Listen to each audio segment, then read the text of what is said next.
So guys, I want to respond to a video that I saw by the Loose Canon Walt Clyde, and he was talking about, why people have stopped watching AEW. And, I watch like a lot of people on YouTube talk about AEW. Like mostly it's Jim Cornette, and then I also like watch What Culture, and then I also like Brian Alvarez and a bunch of different people. So, and then there's people I just watch regularly who I'm not always, I'll watch once in a while, and he's one of those. So, I like his stuff. He has a very emphatic voice, really. And I think that when I do review videos, I like to talk about people and what I like about their channel, just to put them over, just to be respectful. And then also to, just to say that, I have my opinion, but I also respect, their opinion and how they do things. I'm not the best speaker.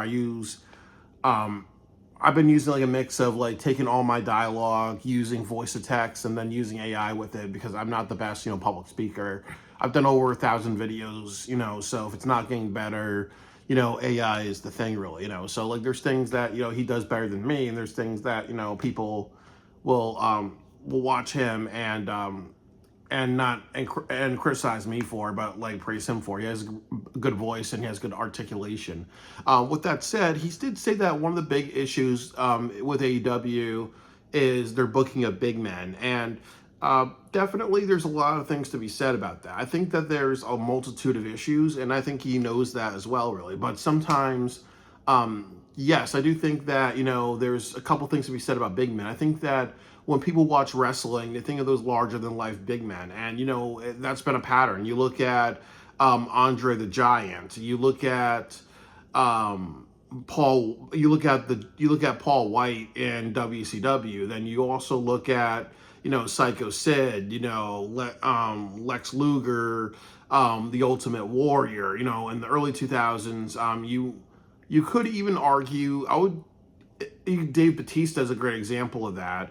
You could even argue John Cena in a sense, because John Cena was like a power lifter type of wrestler, but he wasn't like he wasn't like 6 or 7 feet tall.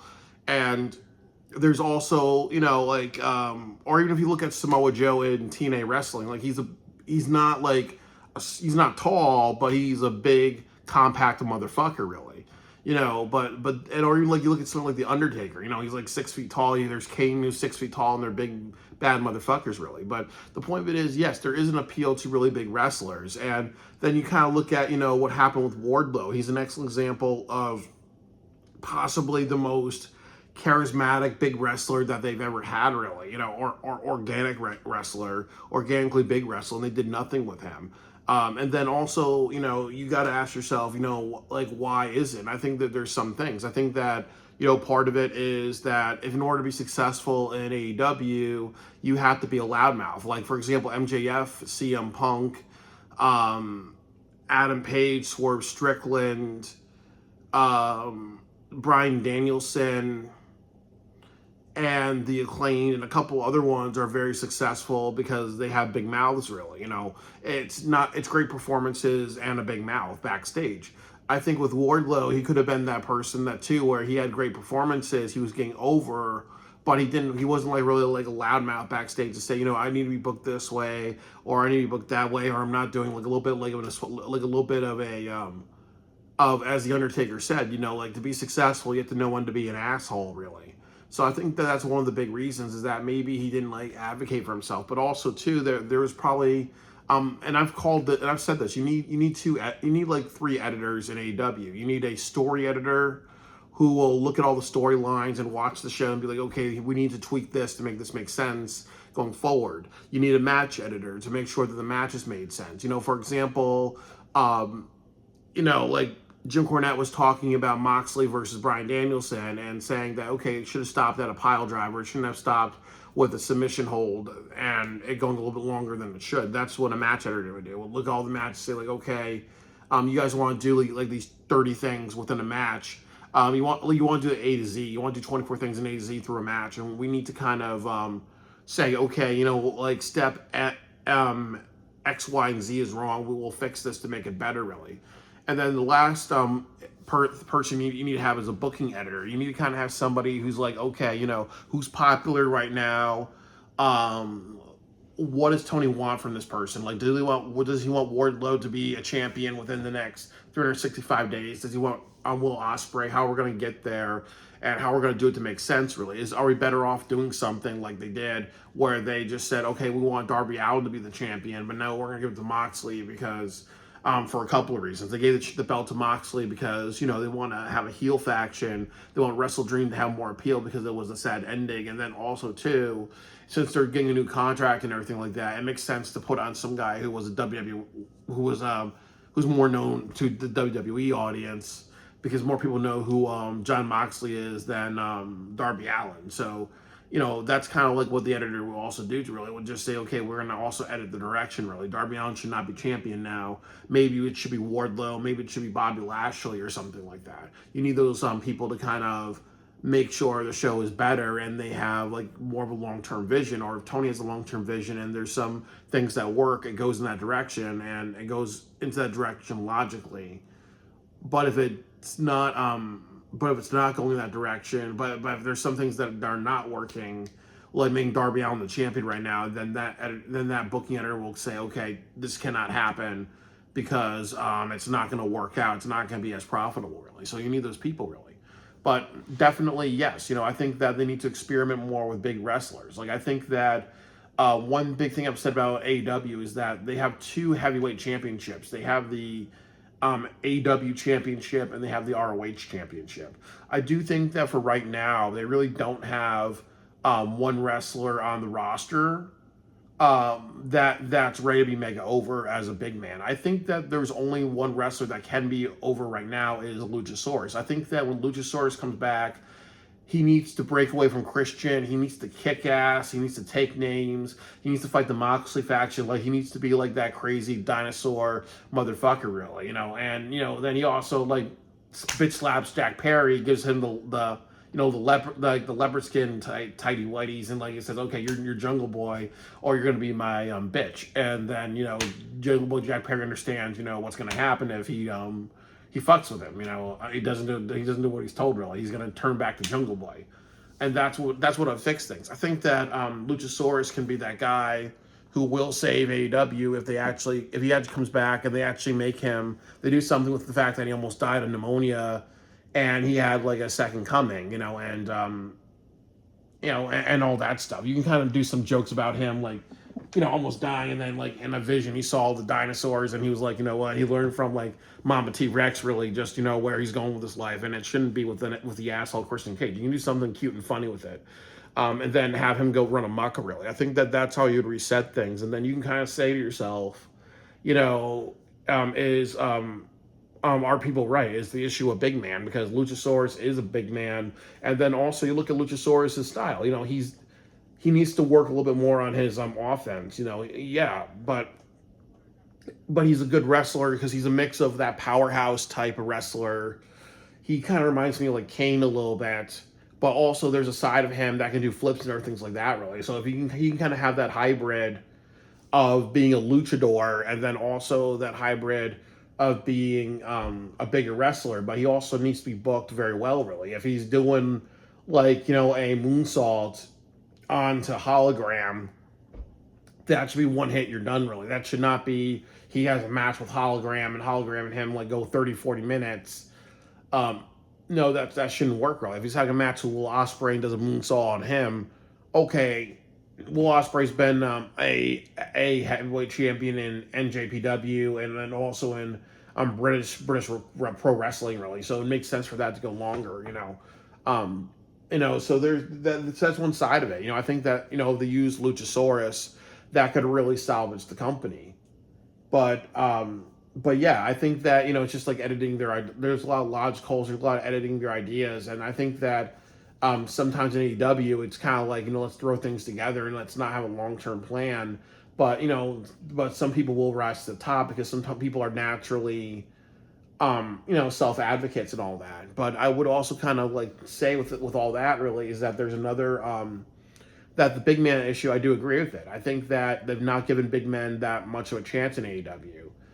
And, like I said, like I was very mad this weekend when I saw Bronson from the Iron Savages. He had a squash match against Orange Cassidy. One thing I do appreciate The only thing that I appreciate about a smaller person defeating a bigger person is that smaller person can lift that bigger person, really. Like if Orange Cassidy fought the Big Show, if you did spots where Orange Cassidy lifts the Big Show and slams him, um, I could be okay with that because that's saying at least the small guy can lift that person.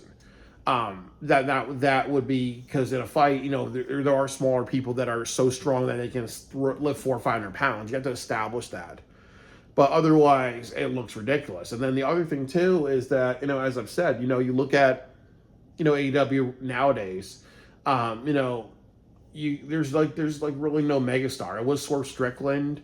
Now it's like Bryan Danielson, and now the attention is on Moxley, really. And there's people who like what he does and people who don't like what he does. But Moxley really is the only person, I think, on the roster right now that's getting any form of attention.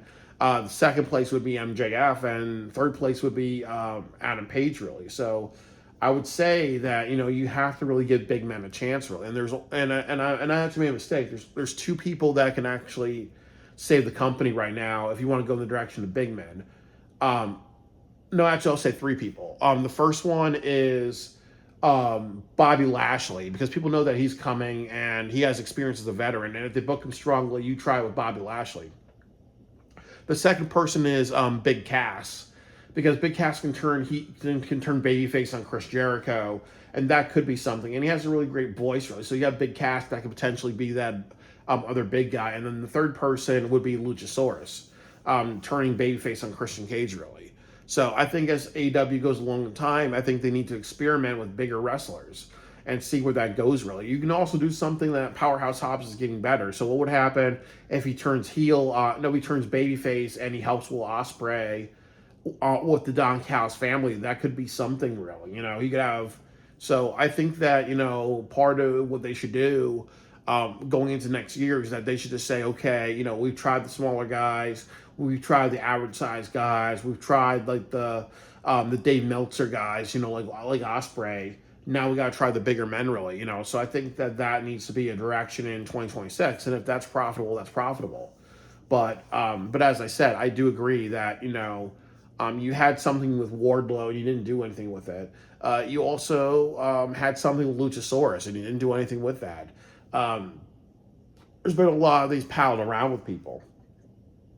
And then also the other thing too is that you have Lance Archer, and like I've said, he's in the Don Callis family, really. So what would happen if you had him and Brian Cage go after the ROH titles or go after the AEW tag team titles, and you did something like they had jobber matches. So one big boot and one big slam.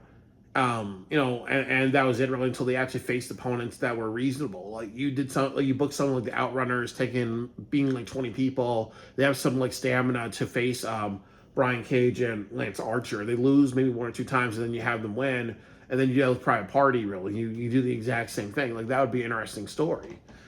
So I really think that they need to kind of establish, do that story, the big man that squashes everybody.